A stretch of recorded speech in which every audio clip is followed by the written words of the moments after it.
Yeah, I see the title, man. Let's get Scottie to it. Pippen, a player widely regarded as the second greatest Bulls player of all time behind the GOAT.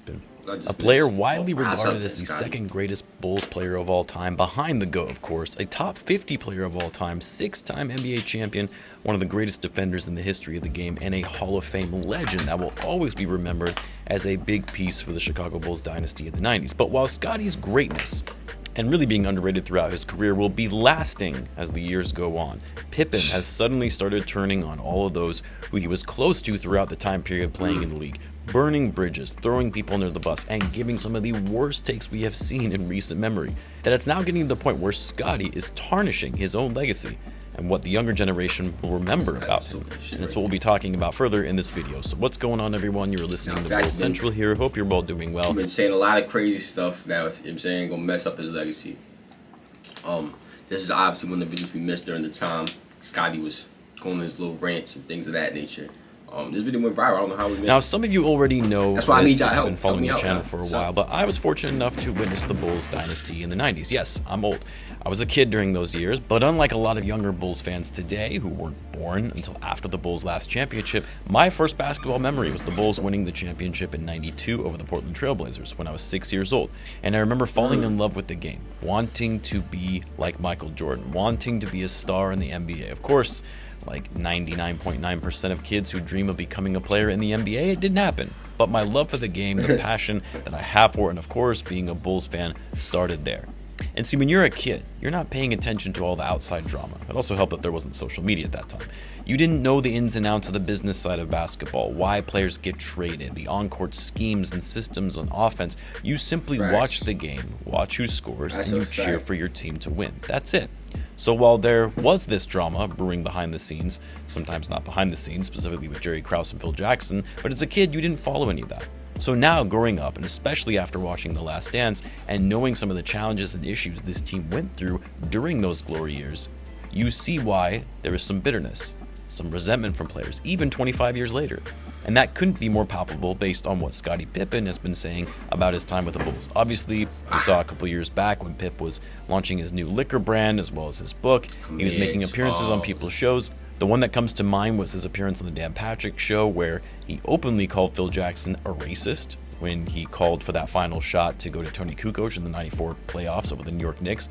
He was also going in on MJ for how selfish he was as a player. And now, most recently, after his guest appearance on the Gimme the Hot Sauce podcast, which our guy Stacey King hosts, I'll leave a link to that in the description in case you missed it. But we had Scottie Pippen throwing blows at his former coach and teammate Michael Jordan, talking about how they were selfish people, how The Last Dance documentary was really just a ploy to make Michael relevant again and revitalize his career for the younger generation, how the documentary was really all about Michael and didn't cover why the team was great as a whole. Also claiming that because MJ and Phil's selfishness, that was ultimately what broke up the team in the 90s, which we all know couldn't be further from the truth. No, it was the fact that Krause was selfish and didn't want Phil Jackson coaching the team anymore, knowing that Michael Jordan would retire even if Phil wasn't going to be there as the head coach, and Krause choosing not to re-sign any of their old veteran players or trading them away to start building for the future. And look, while I get that the documentary praised Michael Jordan, the film was centered around him and it didn't put Scottie in the best of light when it came to highlighting him sitting out that last play drawn up for Kukoc, or him opting to wait to have surgery in that final season until training camp instead of the start of the summer so he could actually rejoin the team sooner. I get it. The film worshipped Michael. And Scottie, who was an enormous piece of that franchise, was left out of the light. But you have to remember, this was MJ's team. He was, and still is, an international icon, widely known as the greatest player of all time. I'm sorry, but how did you not expect that to be the case in the documentary focusing on Michael Jordan? And it wasn't all aware of things like that. Like, you're not the you're not the GOAT.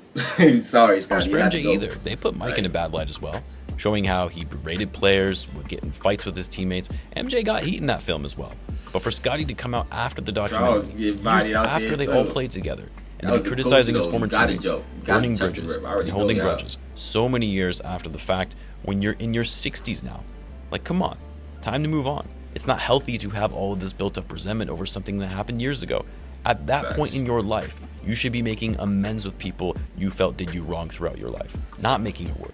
Now, that's a fact. It's all about growth. Like, there's no need to keep all that hate in your heart. You got to move past things like that. and grow, you know, and do better for yourself and your family, man. You can't be out here acting a fool. Now you got your whole family looking like a fool, because, you know what I'm saying? The whole Pippen family look like a fool because what you saying. Real shit, though. Like that's Scottie Pippen's son, man. His pops out here saying dumb shit. Like, come on, man. You can't do shit. And honestly, this is why I feel bad for Scottie. Instead of just looking back on those years, having fond memories of playing on one of the greatest dynasties ever assembled, remembering those 6 championships and what your contribution was on those teams, and how that made you a Hall of Famer and a legend amongst basketball fans. Instead, you're here souring the memory of it all. And for what? Facts. Just to get your side of the story across? Just so you can have the last word? What good is that going to do? And I feel for Scottie because clearly the man is not in a good place right now. Facts. He's not in the right mental state. I mean, some of the things he's saying are so objectively untrue that it makes you wonder if he's starting to lose it completely. And you can't blame the man for hurting right now. His wife divorced him after cheating on him for a number of years. She then goes on to date Michael Jordan's son, which is just insane to me and an ultimate slap to the face for Scottie. The playing days are over. They've been over for a while.